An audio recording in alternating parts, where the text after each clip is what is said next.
오늘 우리에게 주시는 말씀 함께 읽도록 하겠습니다. 누가복음 2장 25절부터 32절까지의 말씀입니다. 누가복음 2장 25절부터 32절까지 저와 함께 교독하도록 하겠습니다. 그런데 마침 예루살렘에 시므온이라는 사람이 있었는데 그 사람은 의롭고 경건한 사람이므로 이스라엘이 받을 위로를 기다리고 있었고 또 성령이 그에게 임하여 계셨다.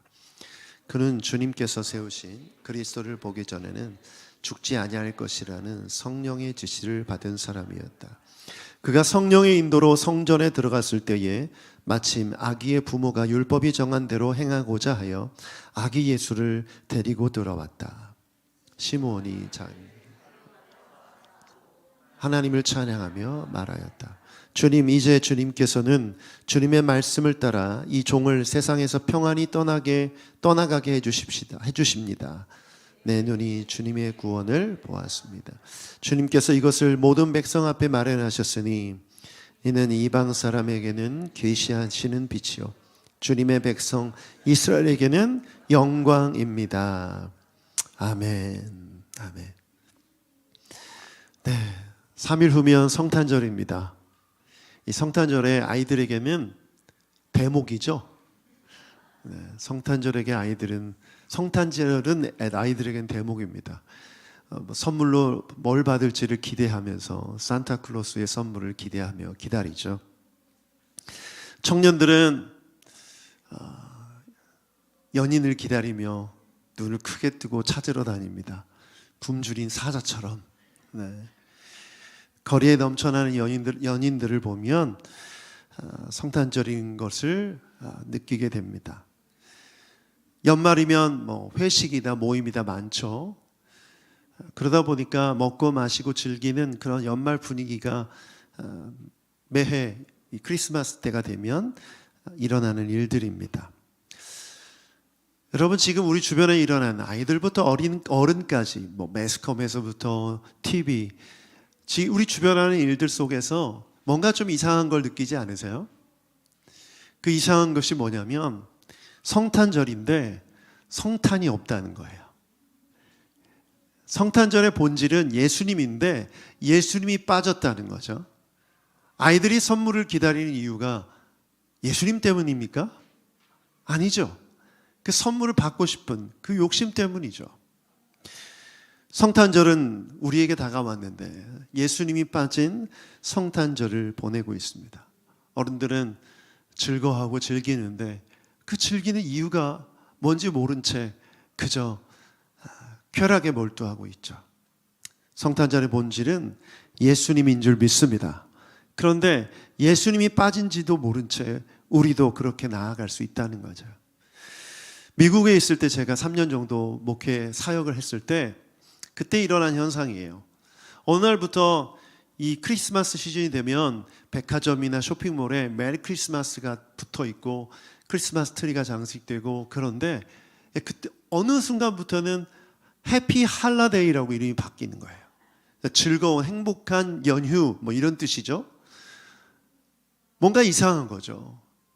왜 그런지 주변 사람들에게 물어보니까 이 미국이 다문화 국가이다 보니까 이슬람이든 타 종교인 사람들이 메리 크리스마스라는 그 말에 거부감을 느낀다는 거예요. 그래서 그 거부감을 느끼지 않게 하기 위해서 해피 할라데이라는 이름으로 바꿨다는 거죠. 크리스마스에서 예수님을 지우려고 하고 있는 거죠. 여러분, 이것이 그냥 단순히 세상의 흐름만으로 볼 수 있는가? 그렇지 않습니다. 여러분, 우리가 믿고 있는 신앙 속에서도 예수님이 사라질 위험에 있어요. 교회 설교에 예수님이 빠질 수 있습니다. 어느 목사님 설교를 듣는데 건강 강좌를 하시더라고요. 연세 드신 분이 모여있는 교회였는데 우리가 건강하게 살기 위해서 뭘 해야 됩니다. 이제 성경 한 구절 읽고 건강에 대한 내용을 막 얘기하시는 거예요. 사실 그러고 끝났어요. 너무 허무한 거죠. 찬양도 마찬가지입니다. 찬양 가사를 보면 우리의 어려움, 고통, 괴로움, 이 모든 것을 만져주시고 위로해 주시는 하나님에 대해서 고백하는데 예수님에 대한 고백이 없어요. 충분히 그럴 수 있어요. 송리스트를 보면 그 고백 가운데 그리스도가 있는가, 예수님이 있는가를 한번 우리가 살펴봐야 하는 거죠. 누군가의 간증을 듣는데 간증이 예수님이 없다면 이게 다른 신앙과 다른 종교와 다를 게 뭐가 있냐는 거죠. 절대자로서 설정해 놓은 그 신의 경험을 간증한 건데 그 속에 예수님의 십자가의 은혜, 구원의 은혜가 없다면 아주 위험한 것입니다. 제가 지금 무슨 말씀을 드리려고 하냐면 우리의 생활 속에서, 이 세상 속에서 예수님을 지우려는 시도가 아주 오래전부터 있었고 지금도 벌어지고 있는 일이라는 거죠. 지금도 벌어지고 있는데 교회 밖에서만 있는 것이 아니라 교회 안에서도 있다라는 겁니다. 그래서 사도행전 4장 11절을 보면 이렇게 베드로 사도가 설교하고 있어요. 함께 읽어보죠. 시작. 예수는 너희들 집 짓는 사람들에게는 버림받은 돌이지만 집 모퉁이의 머릿돌이 되신 분입니다. 모퉁이 돌. 이 돌은 기초가 되는 돌이에요. 집을 지을 때 가장 중요한 돌, 그 집을 지탱해 주는 돌이에요. 그 돌을 빼버리거나 그 돌을 치우게 되면 그 집이 무너지는 거죠. 여러분, 예수님이 없는 신앙은 무너집니다. 예수님이 없는 교회는 무너집니다. 예수님이 가장 중요해요. 그래서 예수님을 지우려는 이 세대 속에서 우리는 어떻게 살아야 되는지 이 질문을 반드시 해야 합니다. 오늘 성경 본문, 우리가 함께 읽을 본문을 보면 시므온이라는 사람이 등장하는데 이 사람이 아주 좋은 모델입니다. 이 세대 속에서 시므온을 통해서 우리가 어떤 모습으로 예수님을 그 본질을 지키고 또 붙들고 살아갈지를 배우는 여러분 되기를 축복합니다. 먼저 시므온이라는 사람은 정확히는 알 수가 없습니다. 이 시므온이라는 이름이 굉장히 흔한 이름이에요. 제 이름이 굉장히 흔한 이름인데 제가 초등학교 다닐 때 저희 학교에 똑같은 이름을 가진 동기가 위에 선배 후배도 아니고 같은 동기가 7명이었어요. 김영진이 3명이었고 최영진, 소영진, 오영진. 그래서 그 졸업 앨범 사진을 보면 제가 다 이렇게 체크했던 기억이 나요. 저랑 똑같은 이름을 가진. 그 중에 한 명은 고등학교 때까지 같은 학교가 돼서 저를 엄청 괴롭혔는데 공부를 너무 잘해가지고 저희 때 왜 그게 있었나 모르겠어요. 대자보를 붙여요. 성적순으로. 1등부터 쭉. 그러면 제 이름이 1등 아니면 2등에 있는 거예요. 걔가 걔예요. 제가 아니고. 시므온이 그런 이름이었어요. 여러분이 잘 아는 베드로도 시므온이죠. 시몬 베드로. 그래서 시므온이라는 이름이 너무 흔한 이름이었기 때문에 이 사람이 어떤 사람인지 특정할 수가 없습니다. 또 이 누가복음에 보면 자세한 기록이 없어요. 그런데 본문 안에서 알 수 있는 것은, 몇 가지를 알 수 있는 것은 경건한 사람이었다, 의로운 사람이었다, 그리고 나이가 많은 노인이었다라는 정도를 추측할 수가 있습니다. 그런데 왜 이 사람이 우리에게 모델이 되는가? 3가지 측면에서 그래요. 첫 번째, 시므온의 영적 상태 때문에 우리에게 모델이 됩니다.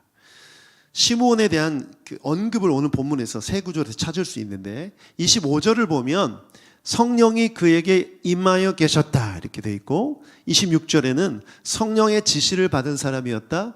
3번째 27절에는 그가 성령의 인도로 성전에 들어갔을 때에.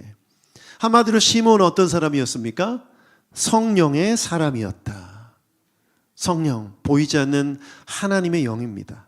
그런데 시므온은 그 보이지 않는 하나님의 영의 인도함을 받는 사람이었다라는 거죠. 저는 이것을 이렇게 표현하고 싶어요. 영적 감각이 살아있는 상태, 영적으로 건강한 상태. 그렇기 때문에 성령의 음성에 민감하게 반응할 수 있었고 순종할 수 있었다라는 거죠. 여러분, 건강한 사람의 특징이 뭡니까?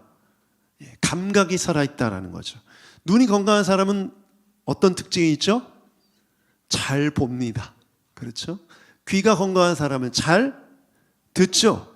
그렇죠. 피부가 감각이 살아있는 사람, 건강한 사람은 잘 느끼죠.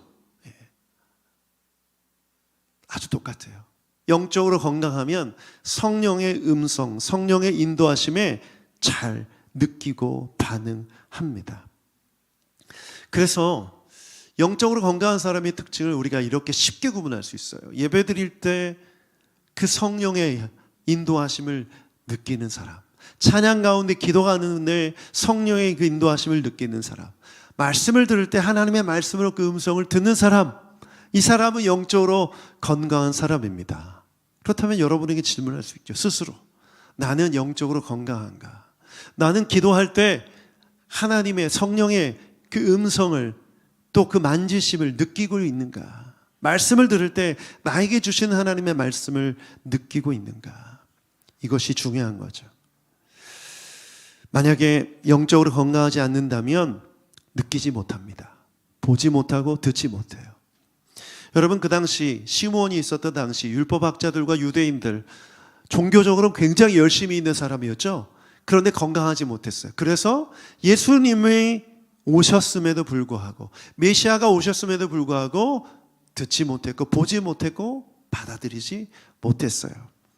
종교적 열심은 있었지만 건강하지 않았다는 증거죠. 그러므로 여러분, 예수님을 지우려는 이 세대 속에서 성령에 민감하게 건강하게 살아간다면 우리는 예수님을 붙들 수 있게 되는 줄 믿습니다. 왜냐하면 성령은 예수의 영이기 때문에 그렇습니다. 사도행전 16장 7절을 보면 이렇게 기록되어 있어요. 함께 읽어보겠습니다. 시작. 무시아 가까이 이르러서 비두니아로 들어가려고 했으나 예수의 영이 그것을 허락하지 않으셨다. 바울 사도도 굉장히 건강한 사람이었어요. 영적으로 성령이 민감하게 반응했죠. 선교 여행을 계획하고 아시아를 전도하려고 했는데 성령께서 자꾸 그 방향을 바꾸시는 거예요. 그러면서 이렇게 고백합니다. 예수의 영이 그것을 허락하지 않으셨다. 예수의 영은 뭘 뜻하죠? 성령이죠. 여러분, 성령은 어떤 분이세요? 예수님을 드러내 주시는 영이에요. 그러면 우리가 영적으로 민감해져서 성령의 역사하심을 경험하게 되면 무엇을 말하고 무엇을 붙들게 됩니까? 예수님을 붙들게 되는 줄 믿습니다. 여러분, 지금 시므온이 성령에 민감하게 반응해서 누구에게 찾아갔어요? 아기 예수님을 찾아갔죠. 성령으로 민감하게 반응하고 따라가면 예수님을 붙들고 예수님을 바라보게 된다라는 거예요. 여러분, 정말 중요한 메시지입니다. 그러니까 기도 많이 하고 성경 열심히 읽고 신앙생활 열심히 했는데 예수님이 드러나지 않는다. 예수님을 나타나지 않는다. 문제가 있는 거죠. 정말 영적으로 살아있다면, 영적으로 건강하다면 우리는 예수님을 바라보게 되고 붙들게 되고 찾아가게 됩니다. 그래서 저는 아주 쉽게 여러분이 진단할 수 있다고 생각해요. 여러분의 기도에 예수 그리스도가 있는가? 여러분의 나눔에, 순나눔에 예수 그리스도가 있는가? 여러분의 교제, 대화 속에 예수님이 있는가? 이것이 건강한 그리스도인의 척도입니다. 여러분, 사람은 마음속에 품은 걸 말하게 돼 있어요. 평소에 예수님을 많이 품었다면 예수님을 말할 수밖에 없는 것이죠. 예수님을 향해 나아갈 수밖에 없는 것이죠. 성령 사역하는 분들이 많이 계시는데 기도원에서 기도하시는 분들도 계시고, 그런데 이 성령 사역을 많이 할수록 예수님이 드러나야 되는데 그렇지 않은 분들이 많이 있어요. 예언을 하면서 예수님을 향하게 하지 못하고 예언을 하는 그 사람에게 집중하게 한다면 그 위험한 사람입니다. 우리에게 두려움을 주어서 조종하려는 사람이에요. 그런 사람을 피해야죠. 그런 사람 피해야 됩니다. 저는 그래서 오늘 시므온을 통해서 우리가 본받아야 될 것은 무엇이냐?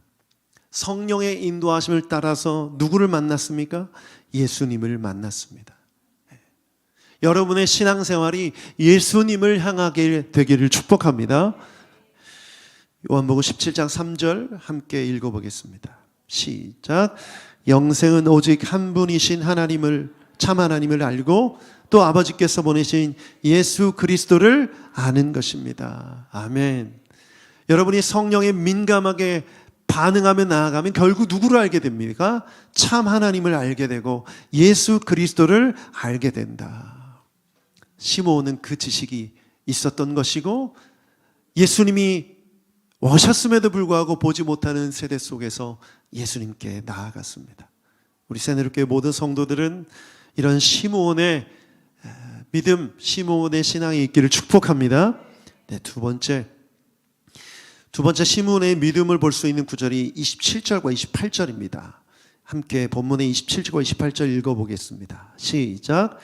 그가 성령의 인도로 성전에 들어갔을 때에 마침 아기의 부모가 율법이 정한 대로 행하고자 하여 아기 예수를 데리고 들어왔다.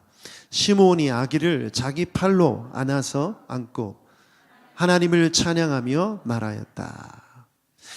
아기 예수를 드디어 성전에서 만납니다. 그리고 아기를 자기 팔로 받아서 안습니다. 여러분, 이 모습 우리가 어떻게 봐야 됩니까? 할아버지가 아기를 안는다. 왜 안았죠? 이 아기가 바로 예수님 메시아이기 때문입니다. 본문을 보면 구체적인 언급은 없습니다. 인상착의를 말해줬거나 아기일 것이다 이런 힌트가 있었진 않았어요. 그렇죠?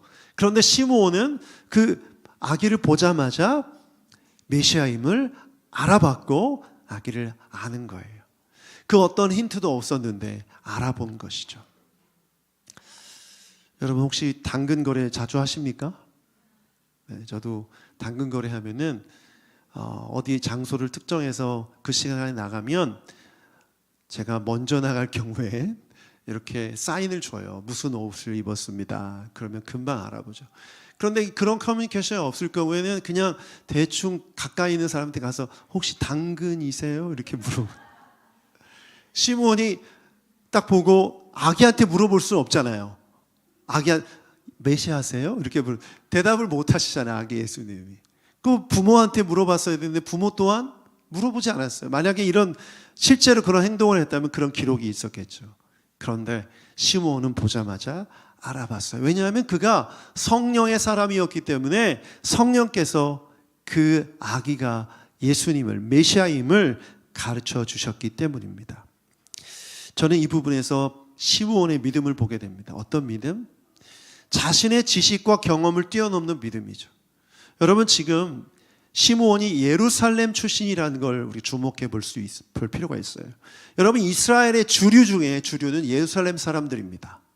대한민국의 서울이 사람들이 얘기하는 게 이 서울이 주류죠. 정치, 경제, 문화 다 여기에 중심에 있잖아요. 마찬가지로 예루살렘에 그 중심이 있었기 때문에 내가 유대인이고 정통 유대인이라면 예루살렘 사는 사람들을 인정할 수밖에 없고 자부심을 가질 수밖에 없어요.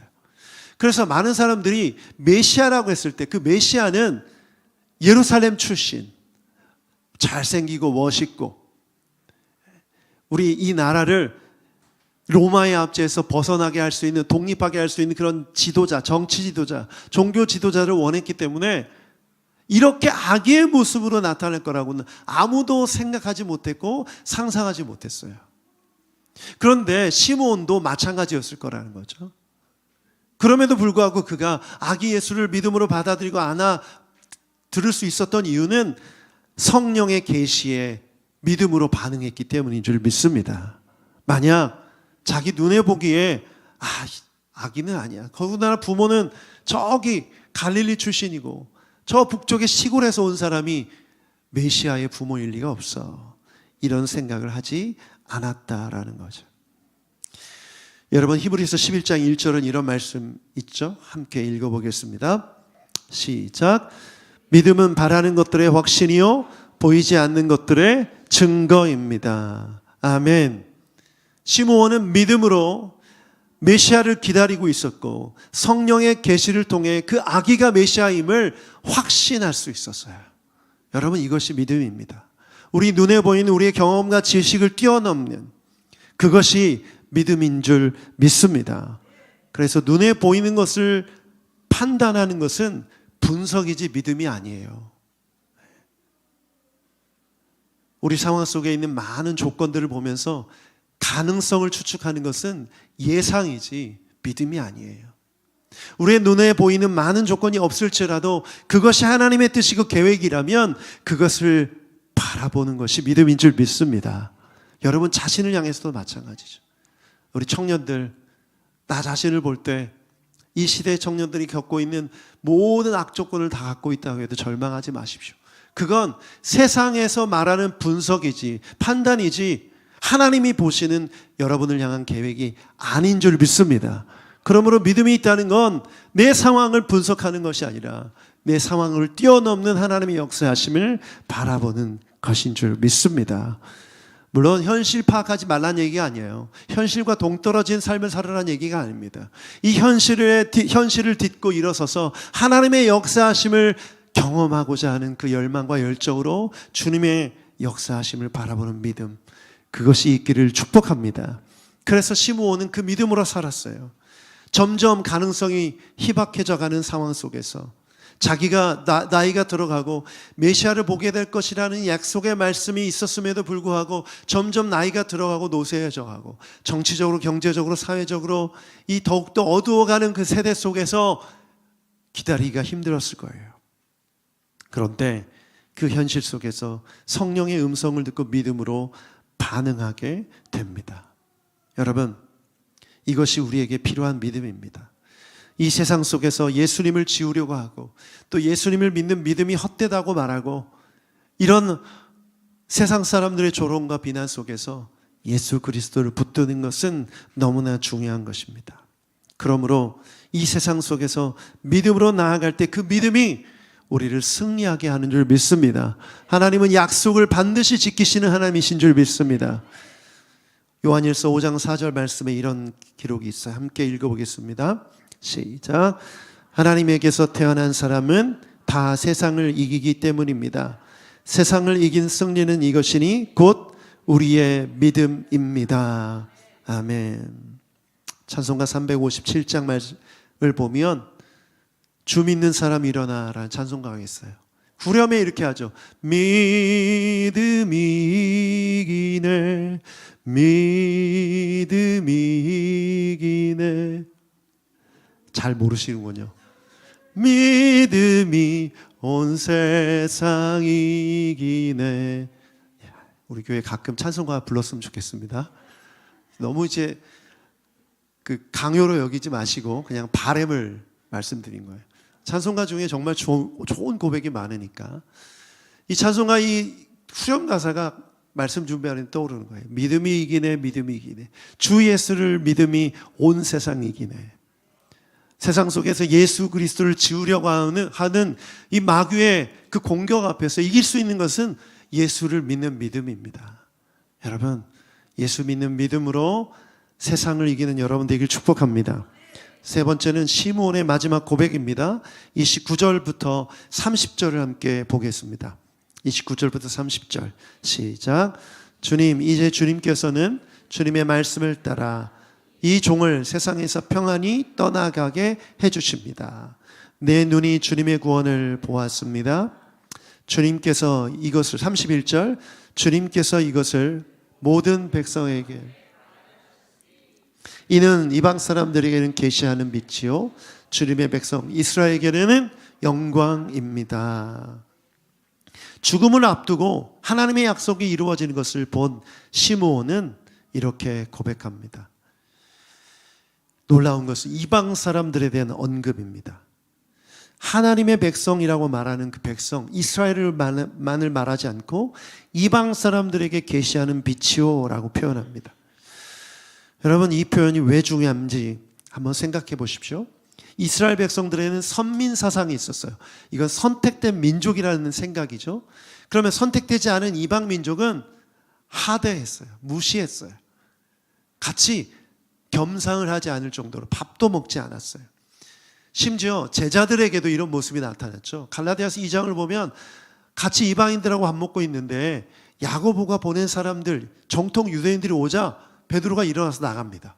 왜냐하면 유대인들과 밥 먹는 것이 그들의 눈에 비치는 것이 싫었던 거예요. 바울이 이것을 지적하면서 어떻게 그럴 수 있느냐라고 말합니다. 여러분, 이 사건은 뭘 보여주냐면 유대인들이 이방인들을 향해서 어떤 시선을 갖고 있는지 뿌리 깊은 그 편견이 무엇인지를 알게 해주는 내용입니다. 그런데 시므온은 지금 뭘 얘기하고 있습니까? 예수님이 공생의 사역하시고 십자가에 달려 돌아가시고 부활하신 이유가 아니에요. 예수님이 이제 막 이 세상에 태어나서 아기의 모습으로 계실 때 이 고백을 하고 있는 거예요. 정말 진정한 하나님의 사람이죠. 시므온은 하나님의 계획을 미리 보고 있었어요. 이 구원이 이스라엘 백성만을 위한 구원이 아니라 온 인류를 위한 구원인 것을 알고 있었던 것입니다. 그래서 로마서 1장 16절을 보면 이렇게 기록되어 있어요. 바울의 메시지입니다. 함께 읽어보겠습니다. 시작. 나는 복음을 부끄러워하지 않습니다. 이 복음은 유대 사람을 비롯하여 그리스 사람에게 이르기까지 모든 믿는 사람을 구원하는 하나님의 능력입니다. 아멘. 아기 예수님은 모든 사람을 구원하기 위해 오신 줄 믿습니다. 아기 예수님은 모든 인류를 구원하기 위해 오셨습니다. 복음의 능력은 제한이 없습니다. 어떤 민족, 어떤 나라도 구원하는 능력인 줄 믿습니다. 그러므로 가장 먼저 우리가 이방인이었다는 것을 기억하고 감사하는 여러분 되길 축복합니다. 시몬이 말하는 이방 나라가 바로 여러분이에요. 나예요. 우리예요. 이 나라 한국, 이 나라 한국도 포함되는 거죠. 그래서 저는 이렇게 선포하고 싶어요. 예수님은 이 한국의 메시아인 줄 믿습니다. 예수님은 저 일본 사람들의 메시아인 줄 믿습니다. 네, 아멘이 별로 안 크네요. 일본 사람 미워요? 네. 그래도 아멘 하셔야죠. 다시 한번 선포하겠습니다. 예수님은 일본의 메시아인 줄 믿습니다. 예수님은 중국의 메시아인 줄 믿습니다. 예수님은 인도네시아의 메시아인 줄 믿습니다. 예수님은 저 아프리카 땅의 메시아인 줄 믿습니다. 어떤 제한도 어떤 구분도 없어요. 그런데 자꾸 우리 마음은 구분 지으려고 하죠. 일본 얘기만 나오면 싫어요. 중국 얘기 나오면 막 싫어요. 미국 얘기하면 막 싫어요. 여러분, 자신의 기준과 경험과 생각을 뛰어넘어야 합니다. 그것이 주님의 계획과 충돌된다면 다 버려야 돼요. 그런 편견을 버려야죠. 북한도 마찬가지죠. 여러분, 북한 포기하셨습니까? 얼마 전에 뉴스에 보니까 20대, 30대에게 통일을 원하냐고 질문했더니 80%가 원하지 않는다. 아무 생각 없다더라고요. 여러분, 통일 원하십니까? 한 분만 크게 대답하시고, 네. 하나님의 뜻과 계획이라면 통일이 될 줄 믿습니다. 그런데 우리가 열망한다고 해서 하나님 뜻이 아니면 안 될 수도 있겠죠. 중요한 건 내 생각과 판단으로 제한하는 거예요. 복음의 능력을. 예수 그리스도의 그 복음의 능력, 구원의 능력, 예수님께서 이 땅에 오신 그 목적, 그 계획을 제한하는 거예요. 여러분, 이것은 우리가 버려야 될 생각입니다. 저는 이렇게 생각해요. 우리 민족에게 고통을 주었던 일본과 일본을 위해 예수님이 오셨습니다. 여지진 총을 겨누고 있는 북한과 북한 사람들을 위해 예수님은 오셨습니다. 이 세상 그 어떤 누구도, 어떤 나라도, 어떤 민족도 복음에서 배제될 수 없습니다. 그렇다면 우리가 할 일은 온 인류를 구원하게 오신 예수님을 선포하는 거예요. 자랑하는 거예요. 예수님의 탄생을 모든 사람에게 전해야 합니다. 저는 그래서 이번 주 성탄절까지 여러분 카톡 프로필에 있는 지인들에게 오랜만일지라도 성탄 메시지를 좀 보내세요. 복붙이라고 하죠, 요즘. 그래서 가끔 저도 그런 문자를 받는데, 뭐 이렇게 성의 없는 문자를 보냈어. 이런 생각이 들 때도 있지만, 지금 생각해 보니까 우리가 그리스도인으로서 우리 지인들에게 성탄 메시지를 보내는 것부터가 시작이다. 성탄의 주인공이 예수님이잖아요. 그렇죠? 그러면 예수님을 전하지 않고 우리가 어떻게 성탄을 저를 잘 보낸다고 말할 수 있겠어요? 오늘부터 문구를 잘 준비해서, 혹시 이 문구가 생각나지 않는 분들은 검색해서 한번 참조해 보시고, 그래서 거기에 정성스럽게 정말 내 사랑하는 지인들에게 성탄 메시지를 한번 보내보십시오. 그 사람이 있는 사람이든 믿지 않는 사람들이든 상관이 없어요. 오히려 믿지 않는 사람일지라도 이 성탄절에 예수님에 대해서 한번 생각해 볼 수 있는 기회가 되기 때문에 더 좋은 일이라고 생각합니다. 그래서 여러분, 어렵다 생각하지 마시고 실천해 보시는 여러분 되기를 바랍니다. 말씀을 마무리하면서, 여러분, 우리 이 시대가 어떤 시대임을 제가 말씀을 전하는 처음에 나눴어요. 성탄절에 예수님을 지으려 하는 시대 속에서 우리가 살고 있습니다. 그러므로 우리가 그리스도인으로서 이제는 예수님을 붙들고 전하고. 예전에 저희 아이들을 키울 때 한참 어렸을 때 유치원생일 때가 기억이 나요. 그때는 성탄절에 크리스마스 때 선물 받는 게 낙이지 않습니까, 아이들이? 그래서 뭐 제가 듣는 자리 앞에서 나는 산타크로스 할아버지가 장난감 뭐 줬으면 좋겠다, 다 알면서 다 들으라고 아이들이 했던 기억이 나요. 그래서 오래전부터 선물 준비하고, 그때도 제 생각에 굉장히 선물들이 비쌌던 기억이 나는데, 어느 날 그런 생각이 드는 거예요. 아니, 성탄절의 주인공이 예수님인데 니들이 왜 선물을 받으려고 하냐? 니들 생일도 아닌데. 그래서 예수님께 성탄 선물을 니들이 준비를 해라. 그랬더니 나는 돈이 없으니까 카드를 쓰겠대요. 성탄절의 카드를. 그때 저나 제 아내 생일 때 아이들이 생일 선물 준비 안 하고 카드를 썼었거든요. 그러니까 예수님의 생일이니까 카드를 쓰겠다. 그리고 제가 케이크를 하나 준비해가지고, 아이들이 촛불 부는 거 좋아하잖아요. 초 하나 꼽고 24일 날 성탄절 이브 때 그걸 놓고 예수님 생일 축하한다고 축하 노래를 부르고 촛불을 껐던 기억이 나요. 우리 아이들이 있는 부모님들 한번 해보실래요? 물론 성탄절 선물은 준비하시는 게 좋습니다. 관계를 위해서. 그러나 만약 정말 예수님의 성탄의 의미를 깨닫게 해주고 싶으시면 성탄절 선물을 과감하게 삭제하셔도 돼요. 그리고 예수님에게만 집중해 보시고 예수님을 가르쳐 주십시오. 성탄절은 예수님께서 이 땅에 오신 것을 기뻐하고 즐거워하는 날이다. 그리고 아이들에게 복음을 다시 한번 전할 수 있는 여러분 되길 축복합니다.